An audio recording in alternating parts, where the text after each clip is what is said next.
在又走了2天以后，村里有村民已经彻底没水了，这逃荒的进程一下就按下了暂停键。村长正在和村民商量事情，没想到邱正生带着邱家寨几个德高望重的人走了过来。邱老哥，我们村有人家没水了，你能帮着想个法子不？要不明天就有人走不了了。都是一个村子出来的，总不能把他们抛下扔在这里，要是把他们扔在这里，不就是逼他们去死吗？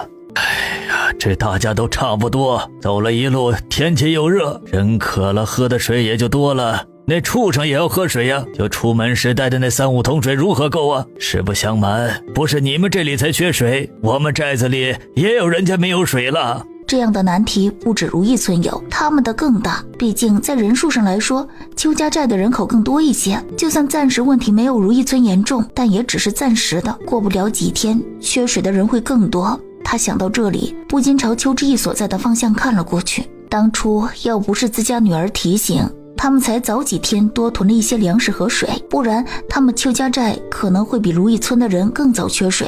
邱老哥，你年纪大一些，要不你给我们拿主意，看看有没有啥好的法子解决眼前的麻烦。哎呀，老弟呀，你这不是给我出难题吗？大家现在都变不出来水来，你又不想抛弃你那些村邻，那就只有一个办法能暂时缓解眼前的难处了。虽然是暂时的，但村长还是一脸期待的看着邱正生。那就是让村里蓄水多的人家先暂时借一点水出来，让没水的人家呀暂时维持一下基本用的水，不然的话就没有其他法子了。一听这方法，村长面上的光也慢慢的熄灭了。大家都知道现在到处缺水，就算有水的人家也没有说水多得很，多的也是最多再支撑个6-7天，他们心头只怕都在着急。这会儿让他们把所剩不多的水拿出来帮助其他的村人，只怕没人会干。可除了这一提议，似乎也没有其他的法子了。这件事让我想一想。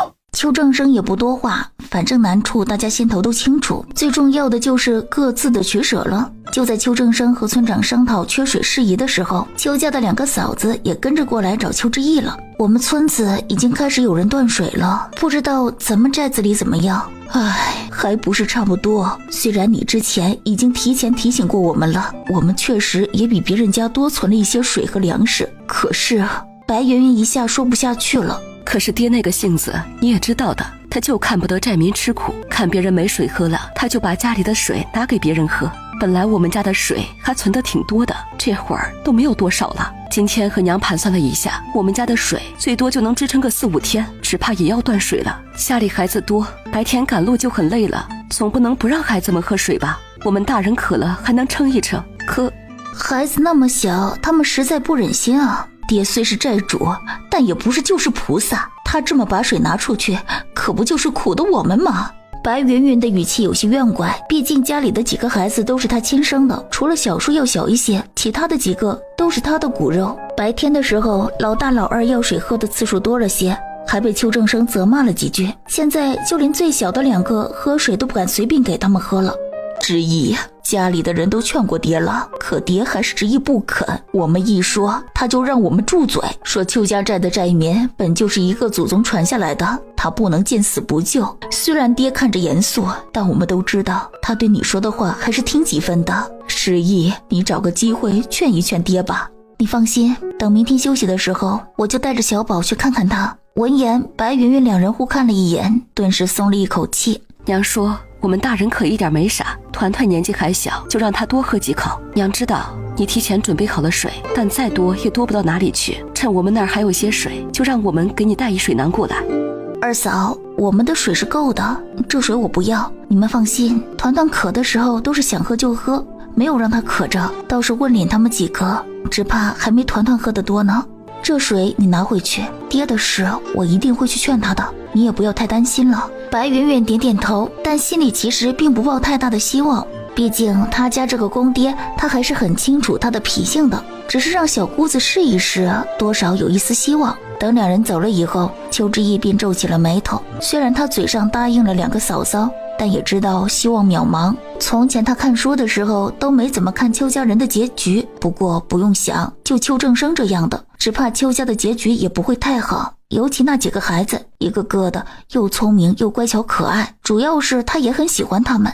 上一世赵团团和他的结局，他是不忍心看着这样的结局落在娘家人身上的。想到这儿，邱之意开始盘算以后的路要怎么走。他在一旁想事情，却被不远处村人的吵嚷声给吸引了过来。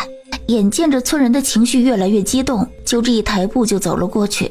村长，不是我们不愿意听你的话，而是你这个法子也太过分了。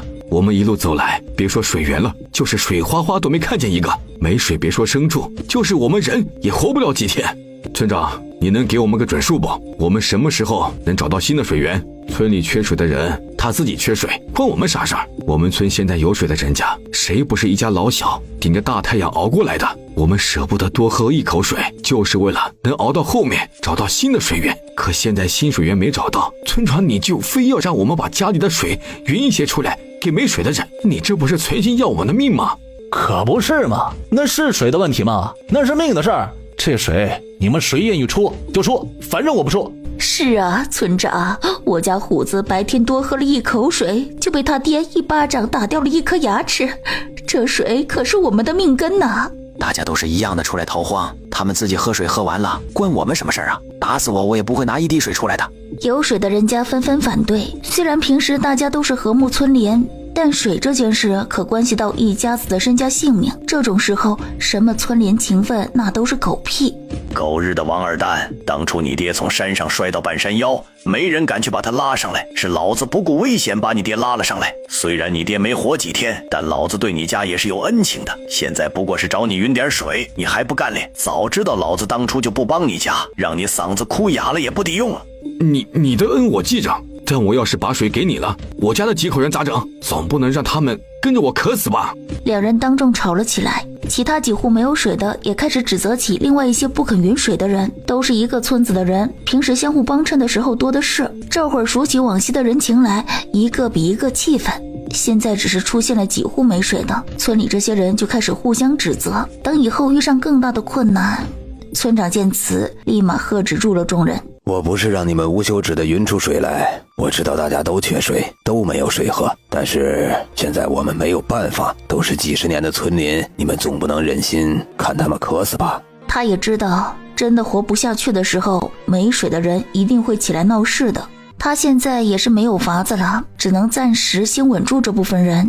这样，现在缺水的有4户人，咱们村的水也不多了，就匀一次，有水的人每家匀1碗水出来，只要1碗，就当是还一些这些年村邻的帮忙。这次匀水过后，大家以后的命运就看老天的安排。这次把水吃完了，咱们不管以后谁家有水没水，除非自愿给，我们不再强迫人匀水。大伙看看，这样成吗？听到只匀1碗水，有水的人家虽然舍不得，但还勉强能接受。村长见之前反对的人这会儿没说话。这样，我是村长，我带头，我家匀2碗水出来。众人见此也没啥好说的了，毕竟村长家带了头，就这样匀下来，竟也匀出了3锅水。4户人家缺水的问题暂时得到了解决。等吵嚷过后，村里人都歇息了，邱之意和赵团团躺在自家帐篷里。娘，我们家是不是也要没有水了？明天我再少喝一点水。小宝，你不要担心，娘有水，你想喝的时候就和娘说一声，只是喝水的次数多了，你就去马车里面喝，娘提前放了一个水囊在马车上的。娘，我们的水真的够喝吗？白天他赶路的时候都听到村里人说了，没有水他们就会死。不过这是一个秘密，可不能和其他人说，不然他们就会来抢我们家的水。娘，我不会说的。